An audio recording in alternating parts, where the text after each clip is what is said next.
आज ये हमारा भौतिक भूगोल का वीडियो नंबर 7 रहने वाला है, जिसमें हम भारत के भौतिक प्रदेशों की चर्चा कर रहे थे। आज हम भारत के भौतिक प्रदेशों में भारतीय मरुस्थल के बारे में पढ़ेंगे और तटीय मैदान के बारे में पढ़ेंगे।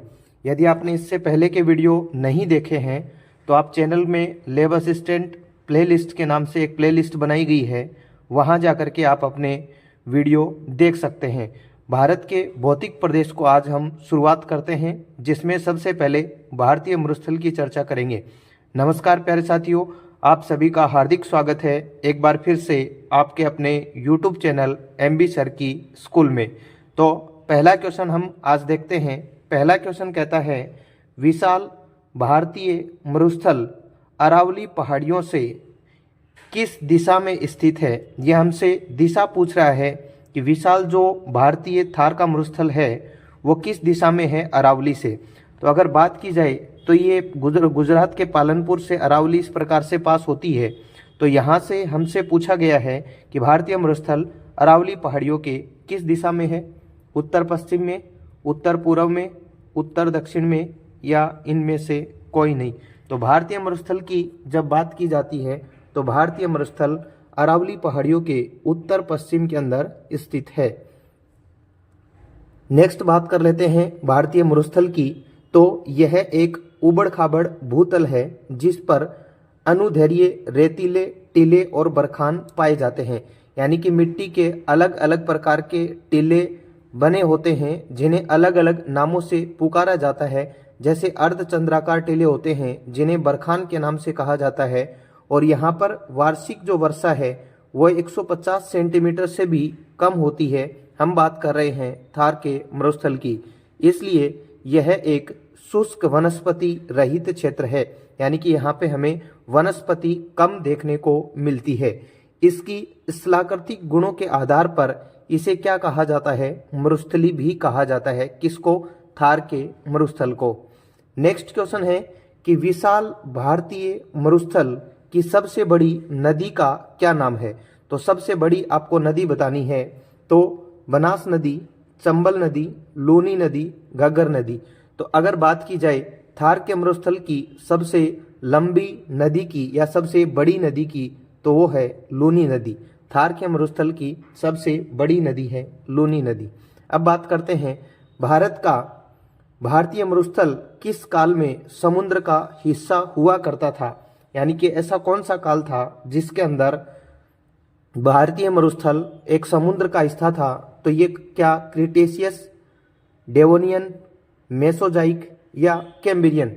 तो हम बात करें अगर भारतीय थार मरुस्थल की तो मेसोजोइक जो काल था इसके अंदर ये किसका हिस्सा हुआ करता था, ये मरुस्थल जो है ये समुद्र का हिस्सा हुआ करता था।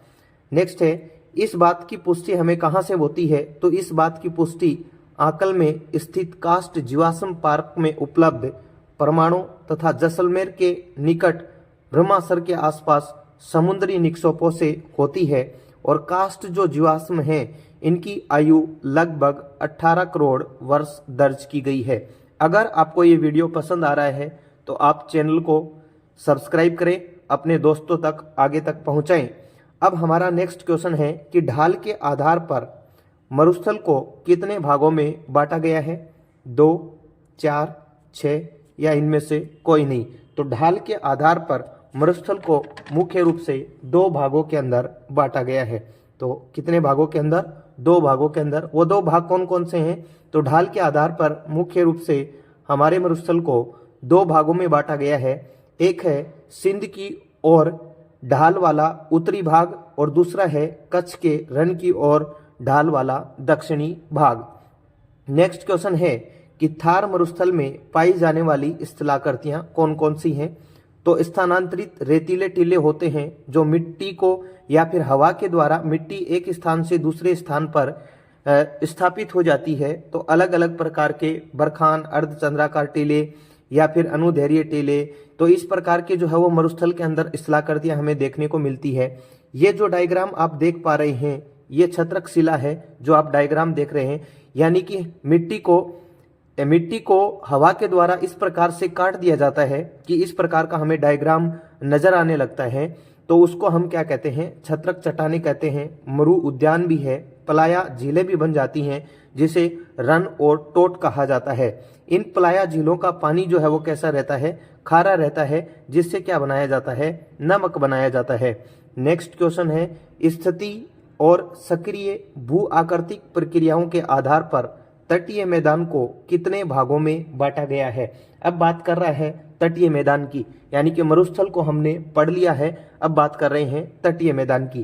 क्या तटीय मैदान को 2 भागों में बांटा गया है, 4 भागों में बांटा गया है, 3 भागों में बांटा गया है, या फिर तटीय मैदान का एक ही भाग है।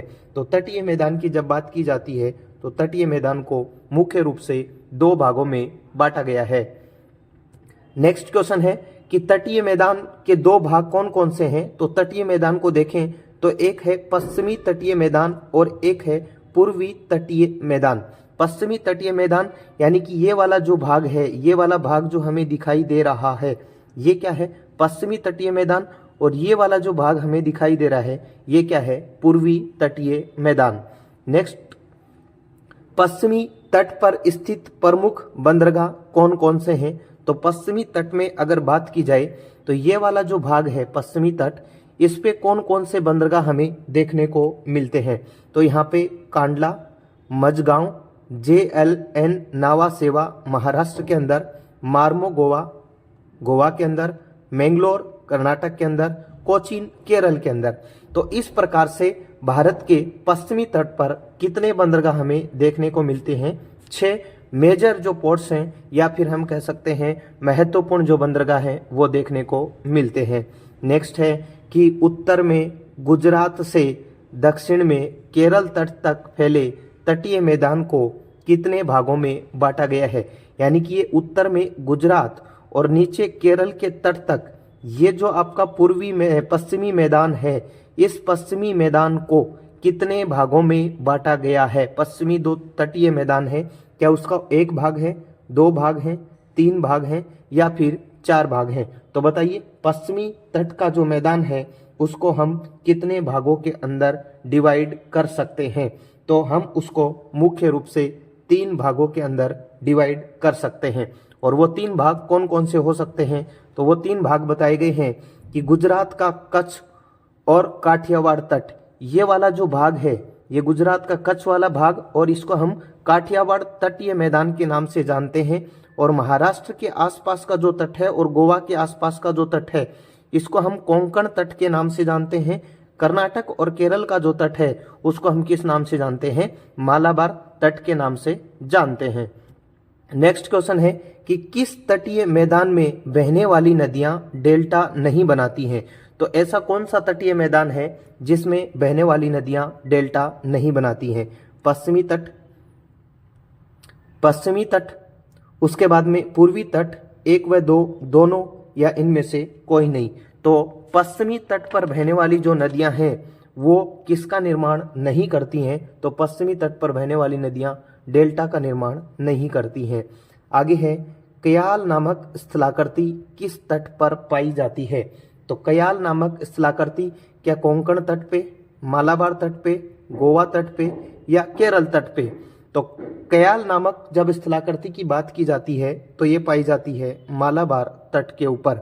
अब कयाल नामक जो स्थलाकृति है इसका उपयोग किसमें किया जाता है, मछली पकड़ने के लिए और नौकायन के लिए इसका उपयोग किया जाता है। नेक्स्ट है नेहरू ट्रॉफी वलाम काली, जिसको नौका दौड़ का आयोजन कहाँ किया जाता है, तमिलनाडु में, महाराष्ट्र में, केरल में, गोवा में।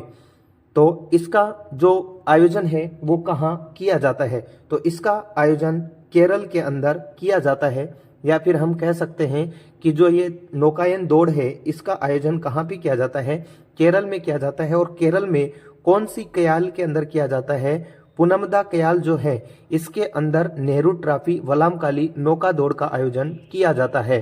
नेक्स्ट क्वेश्चन है, किस तट पर बहने वाली नदियां एस्चुरी या फिर ज्वार नदमुख बनाती हैं। पूर्वी तट पर, पश्चिमी तट पर, 1 व 2 दोनों, या इनमें से कोई नहीं।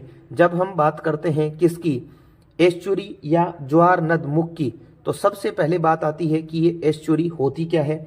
तो एस्चुरी के लिए इसके लिए सबसे पहले हम बात कर लेते हैं कि पूर्वी तट पर जो बहने वाली नदियां हैं वो किसका निर्माण करती हैं, डेल्टा का निर्माण करती हैं। लेकिन पश्चिमी तट पर बहने वाली नदियां किसका निर्माण करती हैं, एस्चुरी का निर्माण करती हैं। अब एस्चुरी क्या होती है कि ये कोई एक हिस्सा होता है जिसमें अलग अलग प्रकार की जो नदियां हैं वो आकर के इसके अंदर गिरती हैं, इस ज्वार नद मुख के अंदर गिरती हैं।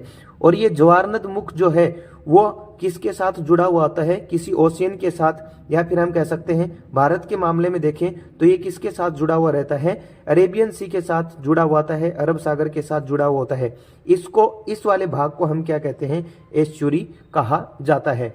नेक्स्ट क्वेश्चन है, किस तट पर बहने वाली नदियां डेल्टा का निर्माण करती हैं? तो पूर्वी तट पर, पश्चिमी तट पर, एक व दो दोनों, इनमें से कोई नहीं। तो कौन से तट पर बहने वाली नदियां डेल्टा का निर्माण करती हैं? तो पूर्वी तट पर बहने वाली नदियां किसका निर्माण करती हैं, डेल्टा का निर्माण करती हैं। अब पूर्वी तट पर जो बहने वाली नदियां हैं इनमें कौन कौन सी नदियां हैं जो किसका निर्माण करती हैं, डेल्टा का निर्माण करती हैं, जिसमें महानदी है, गोदावरी है, कृष्णा है, कावेरी है। नेक्स्ट क्वेश्चन है कि पूर्वी तट पर या पूर्वी तट को कितने भागों के अंदर बांटा गया है? तो पूर्वी तट को हमने कितने भागों के अंदर डिवाइड किया है? तो पूर्वी तट को हमने 2 भागों के अंदर डिवाइड किया है।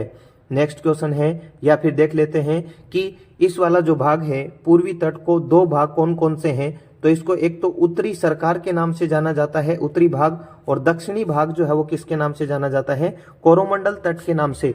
यानी कि ये वाला जो भाग है इसका दक्षिणी भाग कोरोमंडल तट, और ये वाला जो भाग है किसके नाम से जाना जाता है, उत्तरी सरकार के नाम से जाना जाता है। नेक्स्ट क्वेश्चन है, चिल्का झील कहाँ स्थित है?